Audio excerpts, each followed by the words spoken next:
Primary care in the United States is in crisis, and this is mostly the result of a deeply flawed reimbursement model which rewards volume of services rather than improvements in health status.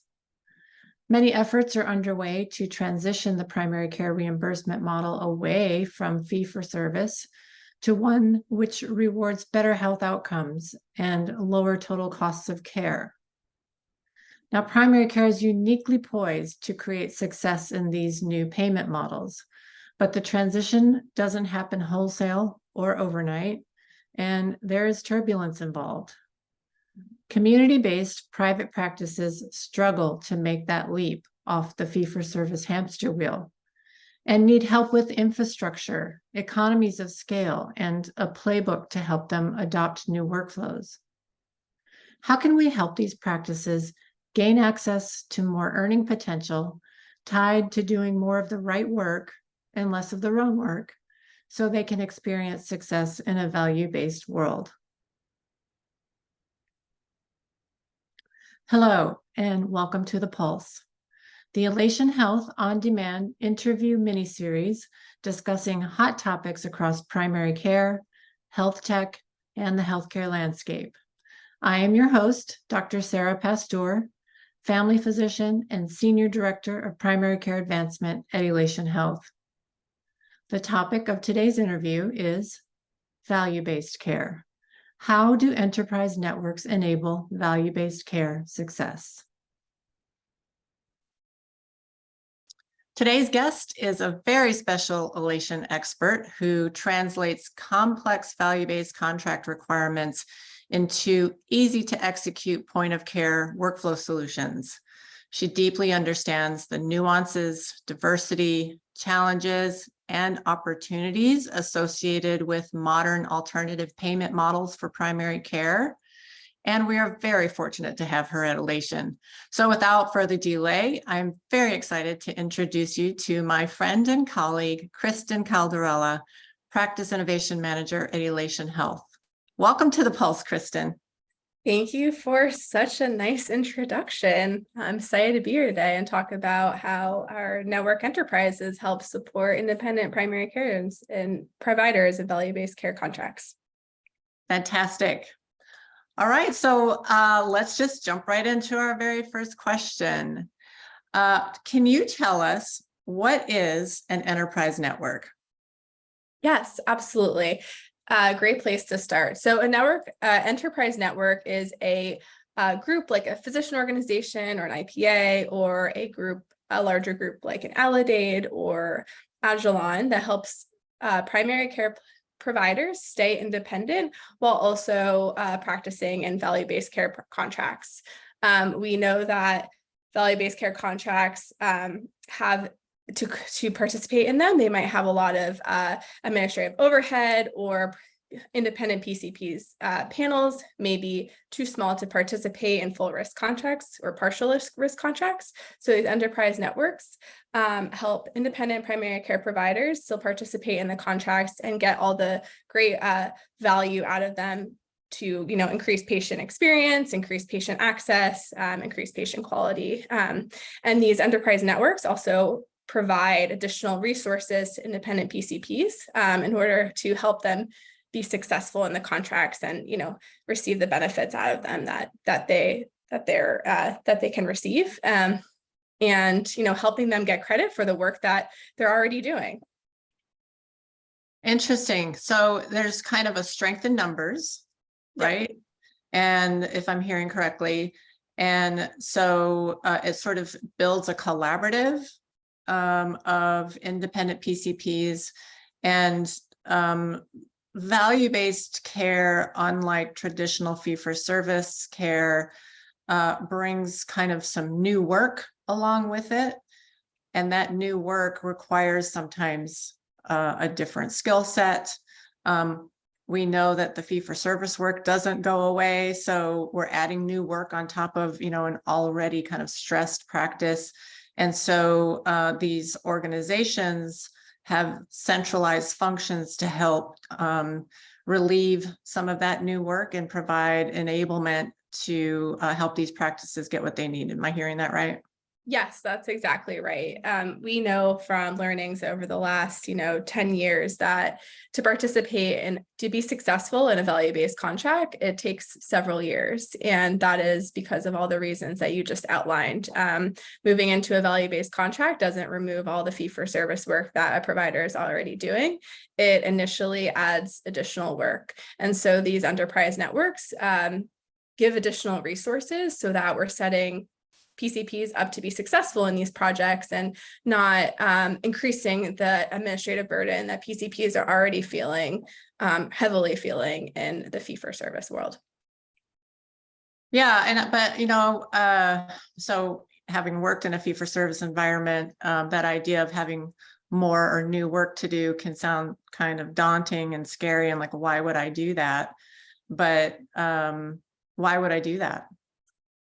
Great question. The main, there's financial incentives in these contracts, right, with performance incentives and total cost of care. But from a practicing perspective, some of the goals of value-based contracts is to give the autonomy back to the PCP to practice the way that you want to practice. And so moving off this like fee-for-service treadmill where all reimbursements are based on the number of services that are being provided, in a value-based contract, you can focus less on the volume that you're providing and more on the value and quality that you're providing to your patients. And ideally being able to spend more time with them and building up the relationships with your patients, and hopefully ultimately not carry such large attributed panels. Nice. So you can decrease the number of patients that you're responsible for and also shift the focus of your work to the right work. Exactly. Yes. Love it. So that's a very good segue, I think, into our next question, which is, why is an enterprise network so important to the future of primary care?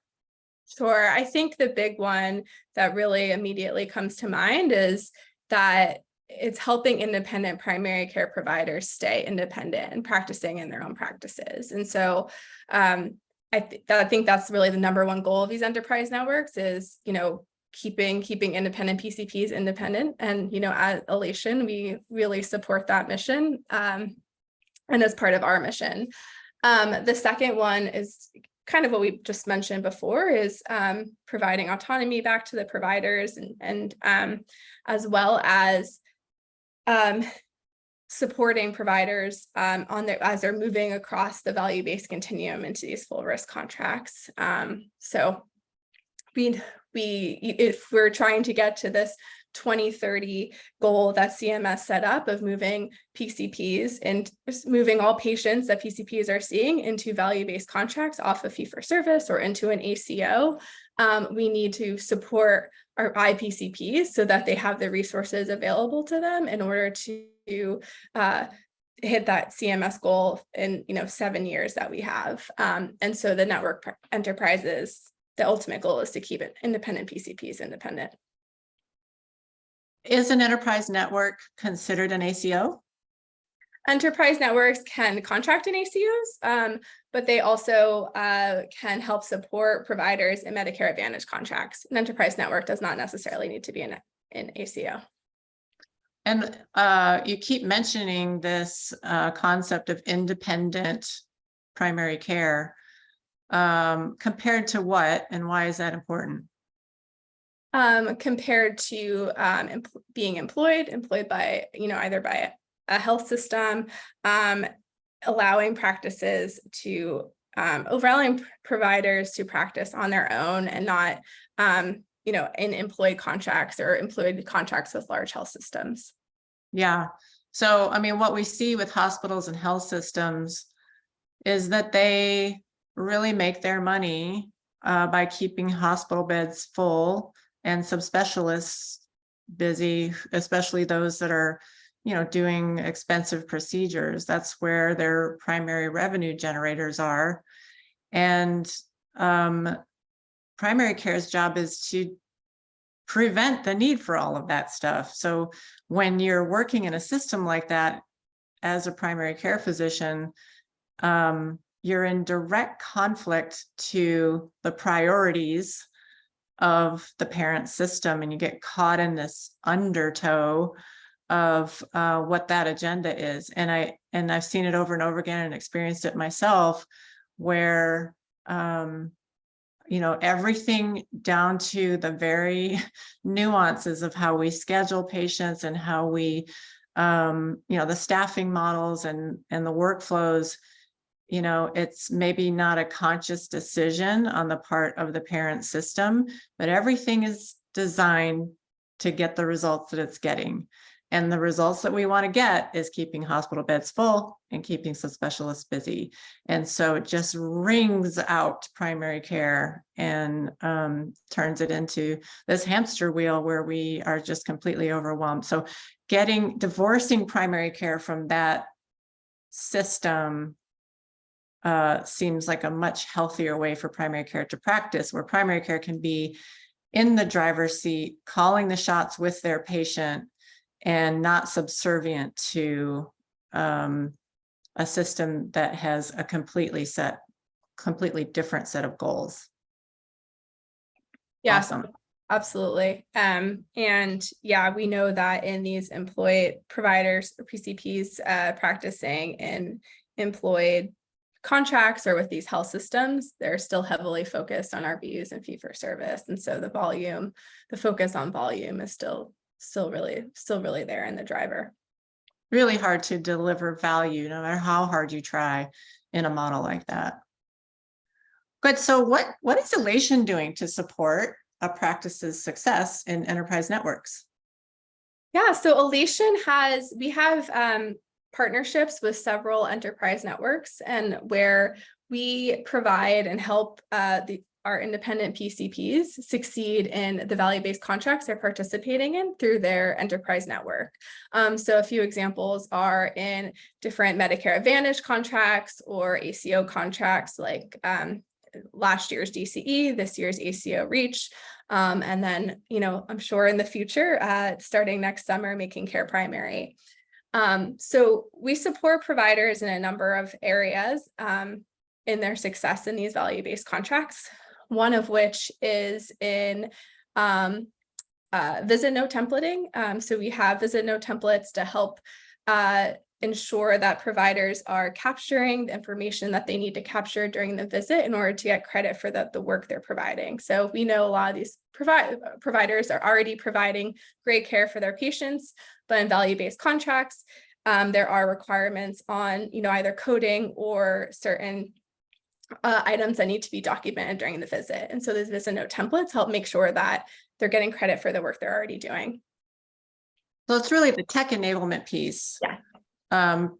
Surfacing the right data, automating processes, making sure that you're sending the right information to the payer so you can get paid for the right things, risk adjusting, those types of things. Yes, all of the above, and each component is really important. And so we help support performance and quality measures. So alerting a provider to when a quality measure is due, and so we provide that information at the point of care to the provider.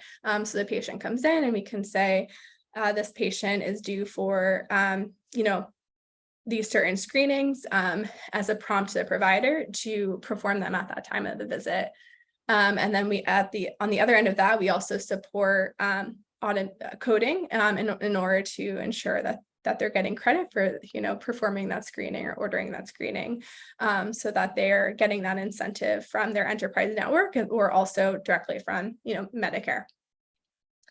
Another way that we support providers also is in timely follow-up. So automated alerts to providers on discharge data. So when their patients have been discharged from the emergency room or hospital room, alerting the provider to that information so that they're able to reach out, complete a follow-up visit, medication reconciliation, because we know that's an important component for many value-based care contracts.